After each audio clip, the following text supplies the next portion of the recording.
dan Ronald telah menjalin hubungan selama 7 tahun dengan cinta yang nyaris tanpa celah. Namun, segalanya runtuh sebulan sebelum pertunangan mereka. Ronald selingkuh dan menghamili wanita lain, Putri. Nurul hancur, namun perlahan bangkit dan membuka hati untuk Bagus. Saat akan menikah, Ronald datang membawa hadiah misterius. Setelah itu, hidup Nurul diganggu makhluk gaib, hingga terungkap bahwa Ronald mencoba menumbalkannya demi pesugihan. Dengan bantuan Bu Risma, Nurul melawan kegelapan. Lalu, bagaimana kisahnya? Tonton dan simak cerita menarik dalam video berikut ini. Hari-hari Nurul selalu dipenuhi senyuman saat nama Ronald terlintas dalam pikirannya.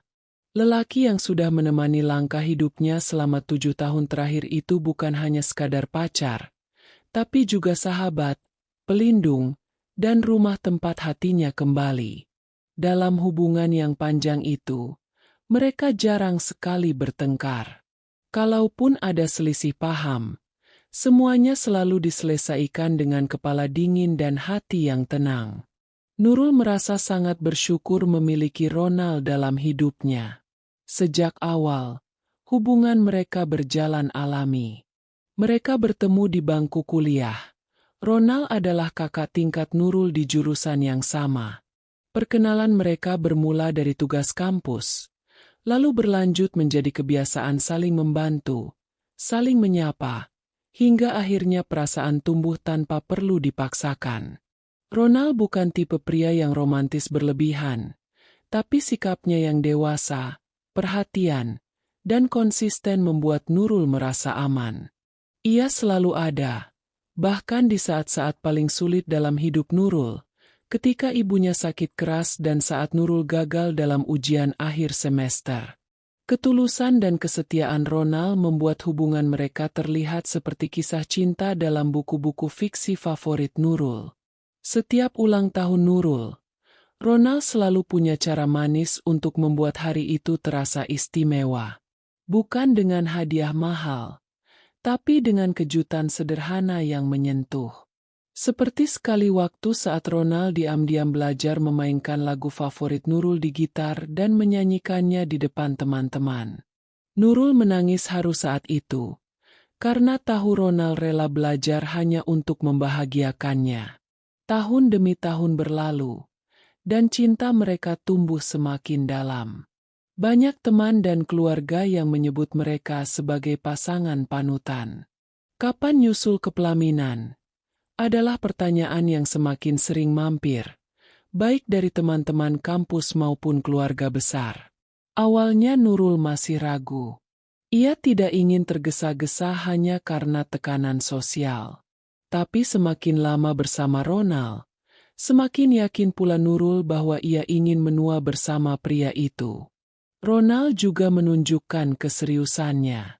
Ia sudah mengenalkan Nurul ke keluarganya sejak tahun ketiga mereka berpacaran.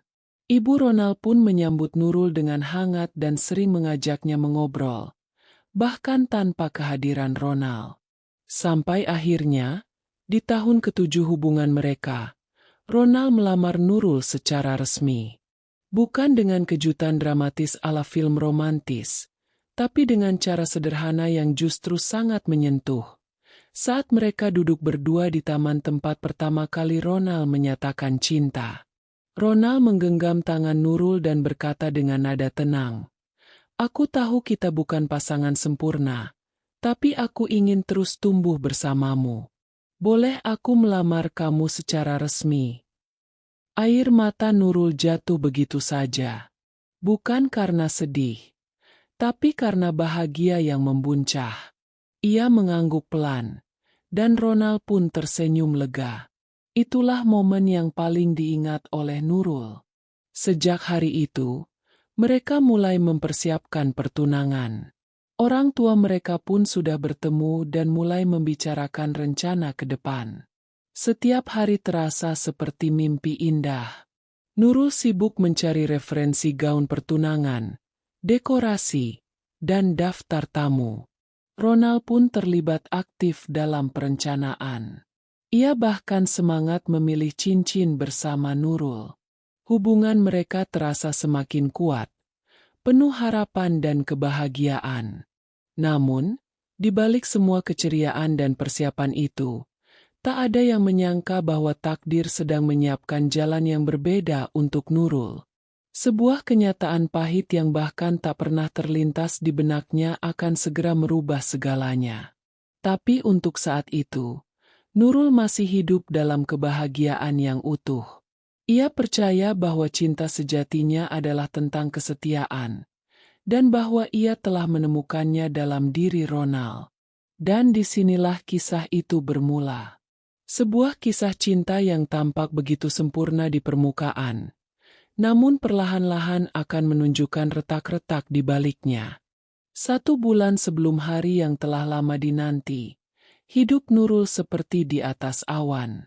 Undangan pertunangan sedang dicetak. Gaun indah hasil rancangan desainer lokal sudah hampir selesai dijahit, dan kedua keluarga tengah sibuk menyiapkan segala detail acara. Setiap pagi Nurul terbangun dengan semangat yang menggebu, membayangkan bagaimana ia akan bersanding dengan Ronald di pelaminan. Namun hidup tak pernah berjalan semulus harapan. Semua yang tampak sempurna bisa runtuh hanya dengan satu kejadian. Dan bagi Nurul, dunia seakan berhenti berputar pada suatu sore di bulan itu. Hari itu, Nurul memutuskan untuk memberikan kejutan kecil kepada Ronald. Ia membeli makanan favorit Ronald dan ingin mengantarkannya langsung ke kantor tempat Ronald bekerja. Sebenarnya, Ronald sempat berkata bahwa ia sedang lembur dan tidak bisa diganggu. Tapi Nurul berpikir kejutan kecil ini pasti bisa menyenangkan hatinya di tengah kesibukan kerja. Saat sampai di parkiran kantor, Nurul melihat motor Ronald terparkir seperti biasa. Ia berjalan menuju lobi sambil tersenyum, tapi senyum itu perlahan menghilang ketika melihat sesuatu dari kejauhan. Ronald sedang keluar dari pintu samping gedung dengan seorang perempuan. Bukan sekadar keluar, tapi tangan mereka saling menggenggam, dan dari cara mereka tertawa bersama, jelas terlihat bahwa hubungan mereka bukan sekadar rekan kerja biasa. Nurul berdiri mematung. Nafasnya tercekat. Ia hanya bisa memandangi pemandangan itu dari kejauhan, tak mampu bergerak. Perempuan itu tampak muda dan manis. Mereka berdua masuk ke mobil dan pergi, tanpa menyadari bahwa ada hati yang hancur berkeping-keping menyaksikan semuanya. Dengan tangan gemetar, Nurul mencoba menghubungi Ronald. Tidak diangkat. Ia menunggu selama 2 jam di parkiran, tapi Ronald tak kunjung kembali. Akhirnya ia pulang, membawa serta makanan yang tak lagi terasa istimewa, hanya berat seperti beban di dada. Keesokan harinya, Nurul mendatangi Ronald dan mengkonfrontasi apa yang ia lihat. Awalnya Ronald mengelak, mencoba berbohong dengan alasan pekerjaan. Tapi Nurul sudah terlalu tahu. Setelah didesak, akhirnya Ronald mengakui semuanya, dan mengucapkan kalimat yang membuat hati Nurul nyaris berhenti berdetak. Aku minta maaf Nurul, tapi putri hamil. Aku harus bertanggung jawab. Dunia Nurul runtuh seketika. Ia menangis, berteriak, memukul dada Ronald dengan tangan lemah yang dipenuhi kekecewaan. 7 tahun Ron. 7 tahun aku percaya sama kamu. Ronald hanya tertunduk, tidak membela diri, tidak meminta agar diberi kesempatan. Ia hanya berkata bahwa semua ini terjadi begitu cepat, bahwa ia tidak berniat menyakiti Nurul, tapi keadaan sudah terlalu rumit untuk diperbaiki. Dalam semalam, rencana masa depan Nurul hancur. Pertunangan dibatalkan. Keluarga besar bingung dan terluka. Teman-teman mulai bertanya-tanya. Nurul menghilang dari media sosial, mengurung diri di kamar selama berminggu-minggu. Tangisnya nyaris tak berhenti, dan tidur hanya datang sebagai pelarian dari rasa sakit. Bukan hanya hatinya yang hancur, tetapi harga dirinya juga ikut tercabik. Ia mulai mempertanyakan segalanya. Apa salahnya? Apa kekurangannya? Dan kenapa takdir begitu tega padanya? Ronald dan Putri menikah dalam waktu singkat. Kabar itu sampai ke telinga Nurul tak lama kemudian. Ia tak hadir, tentu saja. Tapi berita itu membuat luka di hatinya makin dalam. Ia mencoba untuk bersikap tegar di depan orang lain. Tapi di balik pintu kamarnya, air mata terus mengalir tanpa bisa ditahan. Namun, seiring waktu berlalu, perlahan-lahan Nurul mulai bangkit. Ia kembali menjalani rutinitas, mulai bekerja dengan lebih fokus, dan mencoba berdamai dengan kenyataan. Teman-teman dekat membantunya melalui masa-masa sulit itu, dan keluarganya selalu ada di sisinya. Rasa sakit memang belum hilang sepenuhnya, tapi ia belajar untuk menjalani hari demi hari meski dengan hati yang remuk. Terkadang, cinta yang lama dan dalam justru membawa luka yang paling perih.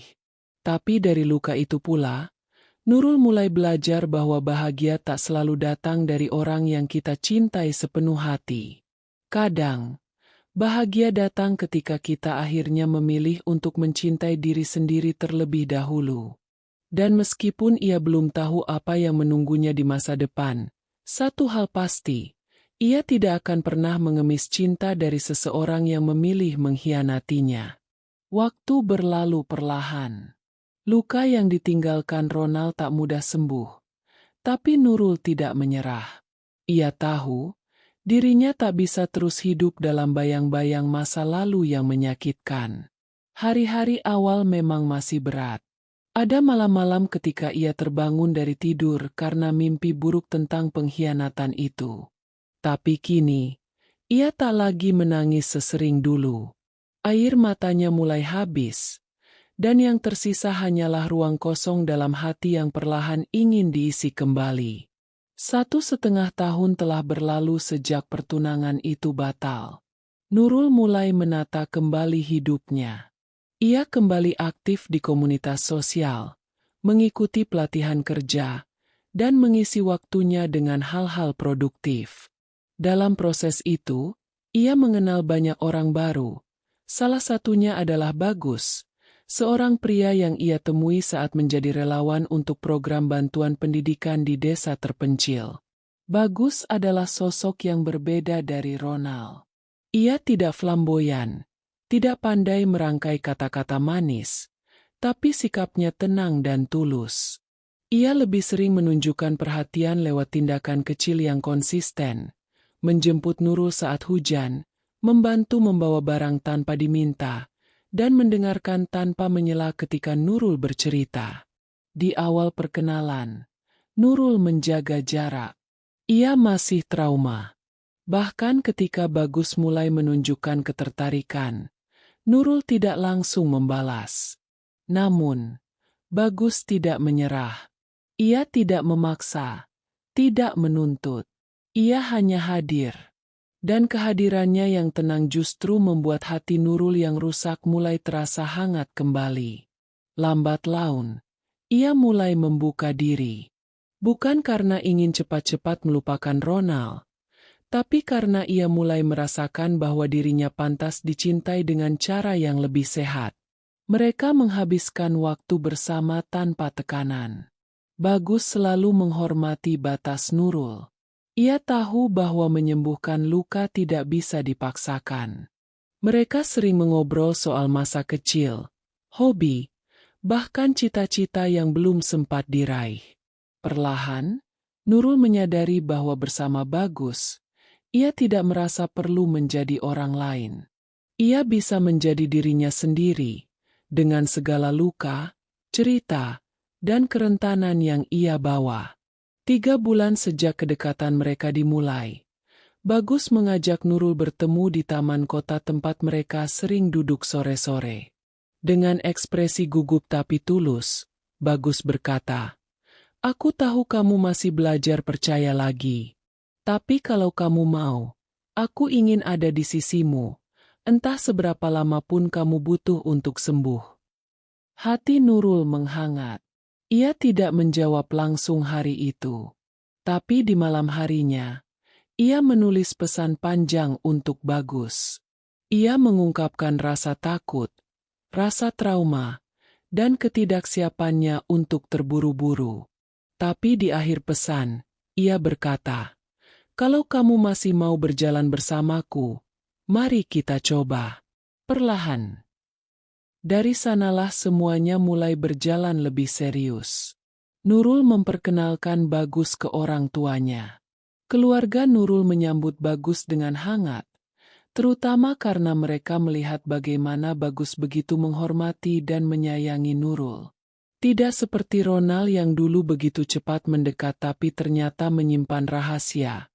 Bagus selalu jujur. Ia terbuka tentang latar belakangnya, keluarganya, bahkan tentang kegagalan hubungannya di masa lalu. Nurul merasa hubungan ini jauh lebih sehat. Mereka berdua saling bertumbuh. Tidak ada drama berlebihan, hanya komunikasi dan kepercayaan yang terus dipupuk. Rasa sakit dari masa lalu memang belum sepenuhnya hilang, tapi Nurul menyadari satu hal penting. Kehadiran orang yang tepat bukan membuat kita melupakan luka, tapi membantu kita menjahitnya dengan sabar, satu demi satu. Dan akhirnya, ketika Bagus melamar Nurul dengan cara sederhana di hadapan keluarganya, Nurul tidak menangis karena sedih, melainkan karena rasa syukur yang tak terbendung. Ia tahu, hatinya kini sudah siap. Luka itu mungkin akan selalu membekas. Tapi kini ia memilih untuk menciptakan kebahagiaan baru bersama seseorang yang menghargai prosesnya. Kabar pertunangan Nurul dan Bagus pun menyebar di antara teman-teman lama. Tak disangka, kabar itu juga sampai ke telinga seseorang dari masa lalunya, Ronald. Dan dari sanalah, cerita baru mulai bergulir. Sebuah pertemuan yang tak diduga akan membawa bayangan gelap. Jauh dari yang Nurul dan Bagus bayangkan. Sepekan setelah kabar pertunangannya tersebar, Nurul menerima pesan tak terduga. Sebuah notifikasi muncul di ponsel, menampilkan nama yang sempat berusaha ia lupakan selama ini. Ronald. Hai Nur. Selamat ya untuk pertunangannya. Aku dengar dari teman. Boleh kita ketemu sebentar? Cuma ingin memberikan hadiah pernikahan. Gak akan ganggu kok. Membaca pesan itu, jantung Nurul berdetak lebih cepat. Bukan karena rindu, tapi karena gelombang perasaan campur aduk yang kembali menyeruak. Ia terdiam lama. Tak tahu harus membalas atau mengabaikannya. Sebagian hatinya ingin menutup pintu sepenuhnya, tapi bagian lain merasa, tak ada salahnya untuk menuntaskan semuanya. Nurul berpikir keras sebelum akhirnya menjawab dengan singkat. Baik. Tapi sebentar saja ya. Mereka bertemu di sebuah kafe kecil di pinggiran kota. Tempat netral, cukup ramai untuk menghindari canggung berlebihan. Ronald datang lebih dulu. Duduk di sudut ruangan dengan kardus kecil di atas meja. Ia tampak berbeda. Lebih kurus, wajahnya sedikit tirus, dan tatapannya tak lagi setenang dulu. Tapi senyum itu masih sama, dan entah kenapa membuat Nurul sedikit gugup. Terima kasih udah mau ketemu, kata Ronald, mengawali percakapan. Nurul mengangguk pelan. Sama-sama, aku gak akan lama. Ronald menghela napas, menatap kotak kecil di hadapannya. Aku cuma mau minta maaf Nur. Buat semuanya. Aku sadar, aku udah nyakitin kamu. Dan itu hal paling bodoh yang pernah aku lakukan. Suara Ronald terdengar tulus. Tapi Nurul tidak langsung luluh. Terlalu banyak luka yang ia simpan sendirian. Terlalu lama ia memulihkan diri. Kamu benar-benar hancurin aku waktu itu. Jawab Nurul pelan. Suaranya nyaris bergetar. Tapi aku sudah memaafkan. Bukan buat kamu, tapi buat aku sendiri. Supaya aku bisa lanjut hidup. Ronald menunduk. Aku paham. Dan terima kasih karena kamu mau memaafkan. Ia lalu menyodorkan kotak kecil itu. Ini buat kamu. Aku tahu mungkin gak penting. Tapi aku ingin kamu punya ini. Nurul menerima kotak itu dengan ragu. Isinya terasa ringan. Ia tidak membukanya di tempat itu. Hanya mengucapkan terima kasih singkat, lalu pamit. Sesampainya di rumah, di kamarnya yang tenang, Nurul membuka kotak itu. Di dalamnya, sepasang boneka beruang kecil berwarna coklat muda dan coklat tua duduk berdampingan. Di bagian bawah boneka tersema tulisan kecil, "Always together." Seketika dadanya sesak. Ia tidak tahu harus sedih atau tersenyum. Masa lalu yang pernah begitu indah kini hanya menjadi kenangan yang pahit. Tapi toh, ia memutuskan untuk memajangnya di meja kecil samping tempat tidur. Mungkin sebagai simbol bahwa ia sudah berdamai. Namun sejak malam itu, segalanya mulai terasa aneh. Awalnya, Nurul sering merasa seperti ada yang mengawasi. Bayangan hitam melintas di sudut matanya. Tapi ketika ia menoleh, tak ada apa-apa. Ia mengira itu hanya kelelahan. Namun gangguan itu semakin sering datang. Kadang ia melihat siluet gelap berdiri di pojok kamar, hanya diam tanpa suara. Kadang ia merasa seperti ada yang duduk di tepi ranjang, padahal ia sendirian. Tubuhnya kaku, tidak bisa bergerak, dan hanya bisa membaca doa dalam hati. Lalu datang malam-malam yang lebih menyeramkan, ketika Nurul tiba-tiba kesulitan bernafas, atau bahkan merasa kesurupan. Suaranya berubah, dan ia sering bangun dengan tubuh penuh lebam tanpa tahu penyebabnya. Bagus mulai khawatir. Ia sering mendapati Nurul menangis atau mendadak ketakutan tanpa sebab. Hubungan mereka mulai renggang. Bukan karena cinta yang memudar, tapi karena kondisi Nurul yang semakin tak terkendali. Bagus mencoba membantu sebisanya. Namun ia sendiri bingung menghadapi sesuatu yang tidak bisa dijelaskan secara logika. Akhirnya, setelah 3 bulan bertahan dalam kondisi itu, kedua orang tua Nurul memutuskan untuk membawa putrinya ke seseorang yang dikenal mampu menangani hal-hal gaib, Bu Risma. Seorang ibu sepuh yang tinggal di pinggiran kota dan dikenal masyarakat sekitar sebagai orang pintar yang menolong dengan cara syar'i. Perjalanan ke pondok Bu Risma menjadi harapan terakhir. Nurul duduk di mobil bersama kedua orang tuanya. Tubuhnya lemas dan wajahnya pucat. Di dalam hatinya, ia bertanya-tanya, apa yang terjadi dengan dirinya? Dan tak lama setelah sampai di pondok sederhana itu, pertanyaan itu mulai menemukan jawabannya. Dari mulut seorang perempuan tua yang bisa melihat lebih dari sekadar yang kasat mata. Pondok Bu Risma berdiri sederhana di tengah kebun bambu yang rimbun. Udara terasa berbeda saat mereka tiba. Hening, sejuk, tapi entah kenapa menimbulkan rasa mencekam yang sulit dijelaskan. Nurul melangkah pelan, dibimbing oleh ibunya. Tubuhnya lemah, seperti kehilangan semangat hidup, dan wajahnya kusam seperti tidak tidur berhari-hari. Bu Risma menyambut dengan senyum ramah.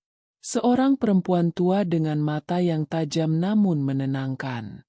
Tanpa banyak basa-basi, beliau mempersilakan mereka masuk ruang tamu yang dipenuhi aroma minyak kayu putih. Setelah duduk sejenak dan bertukar salam, Bu Risma meminta Nurul untuk duduk di depannya. Ia menutup mata, membaca beberapa doa, lalu menempelkan telapak tangan ke kepala Nurul. Hening. Sampai akhirnya Bu Risma membuka mata dan menghela napas berat. Anak ini sedang diganggu makhluk kiriman, ujarnya pelan, namun tegas. Bukan gangguan biasa. Ini niatnya jahat. Mau dijadikan tumbal. Suasana ruangan langsung berubah tegang. Ayah Nurul mengepalkan tangan, dan ibunya spontan memeluk putrinya yang duduk lemas. "Tumbal, Bu?" tanya sang ibu, nyaris tak percaya. "Iya," jawab Bu Risma. "Ada seseorang yang dengan sadar mengirimkan jin untuk mengganggu Nurul. Awalnya hanya untuk membuatnya sakit, bingung, dan batalkan pertunangan. Tapi belakangan niatnya berubah.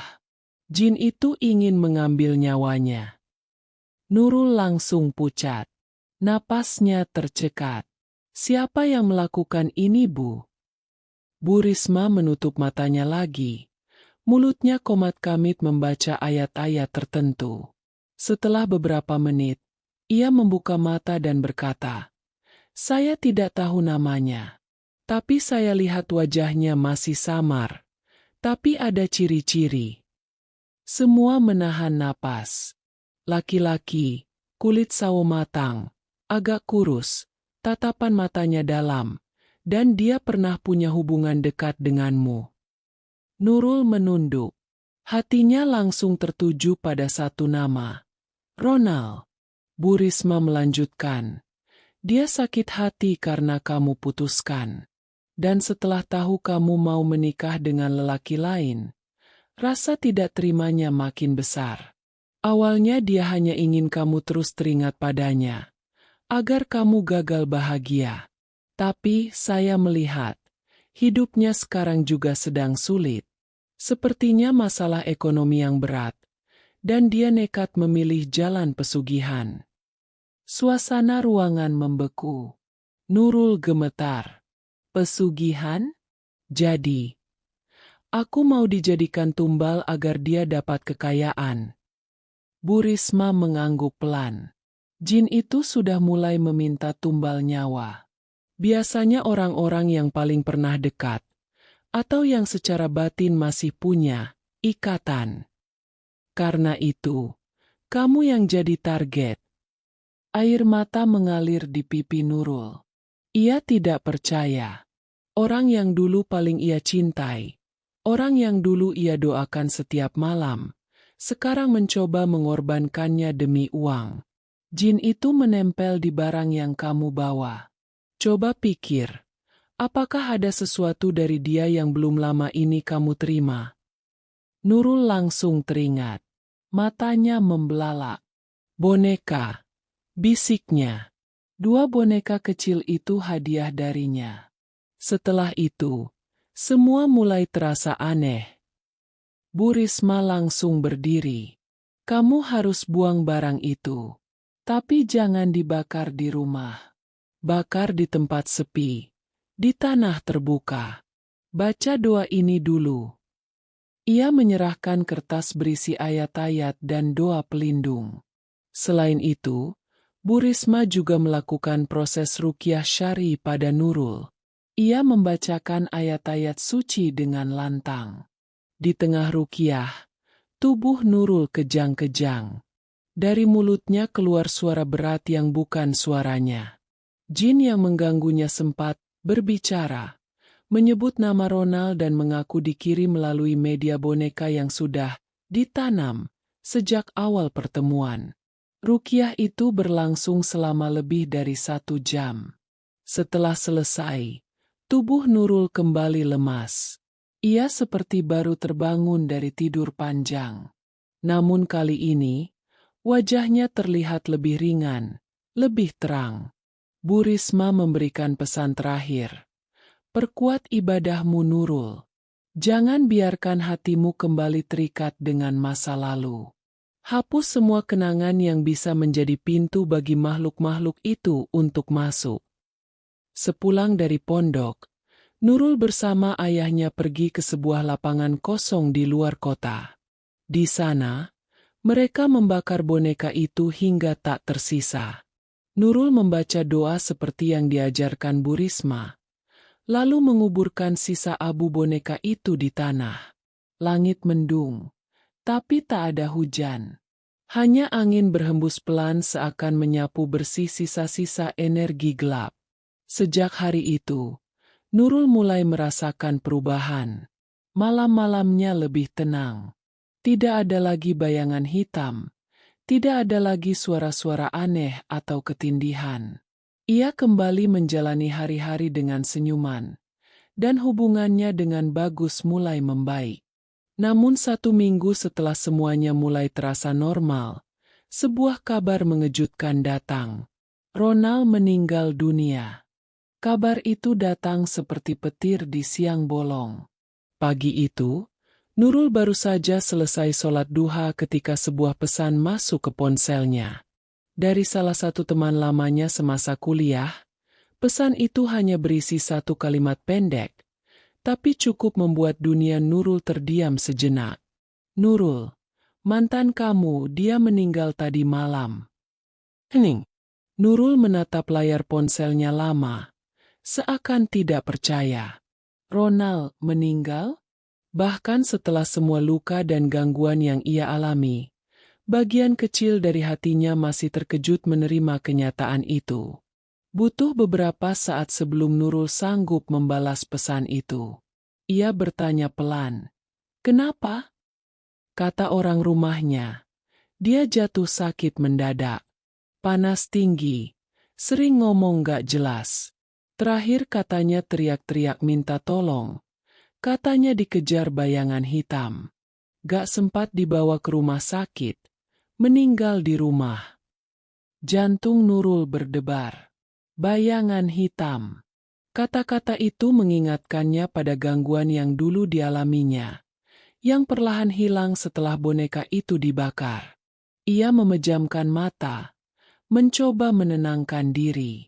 Tak lama kemudian, ibunya masuk ke kamar, melihat wajah Nurul yang pucat. "Kenapa, Nak?" tanya sang ibu. "Ronald, Bu," bisik Nurul. "Dia meninggal." Wajah ibunya pun berubah. Tidak ada kata yang keluar selama beberapa menit. Hanya keheningan yang menyelimuti kamar. "Semoga dia diterima di sisi Allah," ucap ibunya akhirnya. "Apapun yang sudah dia lakukan, kita serahkan saja pada Tuhan."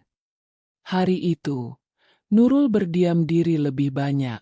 Ia tidak menangis, tapi pikirannya melayang-layang ke masa lalu. Ke-7 tahun yang pernah mereka habiskan bersama. Semua kenangan itu kini seperti bayangan film bisu yang diputar ulang, satu persatu tanpa suara. Ia tak ingin hadir di pemakaman, dan orang tuanya pun tidak memaksanya. Namun malam harinya, Nurul mengambil wudhu, menggelar sajadah, dan mendoakan Ronald. Sebagai seorang manusia, sebagai seseorang yang dulu pernah mengisi ruang di hatinya, ada rasa lega aneh yang perlahan muncul di dalam dirinya. Bukan karena Ronald telah tiada, tapi karena semua gangguan yang ia alami akhirnya benar-benar berhenti. Sejak hari kabar itu datang, tidak pernah lagi ada suara aneh, bayangan hitam, atau tidur menakutkan. Hari-hari Nurul kembali normal. Ia tersenyum lagi. Ia bisa makan tanpa mual, tidur tanpa mimpi buruk, dan bangun pagi tanpa tubuh yang pegal atau lebam. Hubungannya dengan Bagus membaik. Mereka kembali membicarakan rencana pernikahan yang sempat tertunda. Bagus yang sempat ragu karena kondisi Nurul sebelumnya, kini semakin yakin bahwa perempuan yang ia cintai sudah kembali utuh. Dan Nurul pun menyadari bahwa pria ini adalah sosok yang siap berjalan bersamanya melewati berbagai musim hidup. Satu sore di balkon rumah, Nurul duduk sendirian. Ia memandang langit yang mulai berwarna jingga, ditemani secangkir teh hangat.